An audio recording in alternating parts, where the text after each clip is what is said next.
പാറമടകൾ ഇല്ലാതാക്കിയ ശുദ്ധജല സ്രോതസ്സുകളും പരിസ്ഥിതി പ്രശ്നങ്ങളും മൂലം ദുരിതം പേറി ജീവിക്കുകയാണ് എറണാകുളം ജില്ലയിലെ മൂവാറ്റുപുഴ പ്രായിപ്ര പഞ്ചായത്തിലെ നൂറുകണക്കിന് കുടുംബങ്ങൾ.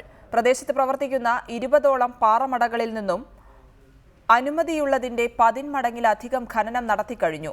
ഉദ്യോഗസ്ഥരുടെയും രാഷ്ട്രീയ നേതൃത്വത്തിന്റെയും പിന്തുണയോടെയാണ് അനധികൃത കരിങ്കൽ ഖനനം തുടരുന്നതെന്നാണ് നാട്ടുകാരുടെ പരാതി. മൂവാറ്റുപുഴ പായിപ്ര പഞ്ചായത്തിൽ കൂണുപോലെ മുളച്ചുപൊന്തിയ പാറമടകൾ മൂലമുള്ള നാട്ടുകാരുടെ ദുരിത ജീവിതത്തിന് വർഷങ്ങളുടെ പഴക്കമുണ്ട്. 20ഓളം പാറമടകളാണ് ഉദ്യോഗസ്ഥരുടെയും രാഷ്ട്രീയ നേതൃത്വത്തിന്റെയും മൗനാനുവാദത്തോടെ പഞ്ചായത്തിൽ അടുത്തടുത്തായി നിർബാധം പ്രവർത്തനം തുടരുന്നത്. ചെറിയ ചിലവിൽ ക്വാറിയിങ് ലീസ് തരപ്പെടുത്തിയെടുക്കുന്ന പാറമട മാഫിയ ഇതിന്റെ ഇരട്ടിയിലധികം കരിങ്കല്ല് ഇത്തരം പാറമടകളിൽ നിന്ന് ഇതിനകം ഖനനം ചെയ്തു കഴിഞ്ഞു.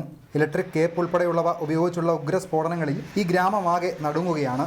ആയിരക്കണക്കിന് ആളുകളുടെ കുടിവെള്ള സ്രോതസ്സായിരുന്ന പോയാലി കുടിവെള്ള പദ്ധതിയുടെ ഉത്ഭവ കേന്ദ്രങ്ങൾ ഇതിനകം ഇല്ലാതായി കഴിഞ്ഞു.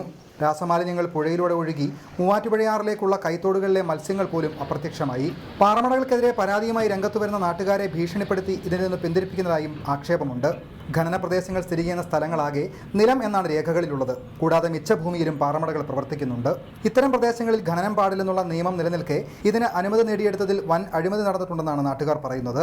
അടുത്ത നാളിൽ കൈക്കൂലി കേസിൽ വിജിലൻസ് പിടിയിലായ ഉന്നത ഉദ്യോഗസ്ഥൻ ഉൾപ്പെടെയുള്ളവരുടെ വഴിവിട്ട ഇടപെടലാണ് പ്രദേശത്ത് ഇത്രയധികം പാറമടകൾക്ക് പ്രവർത്തിക്കാൻ അനുമതി ലഭിച്ചതെന്നാണ് നാട്ടുകാരുടെ പരാതി. Maju George, reporter, Kochi.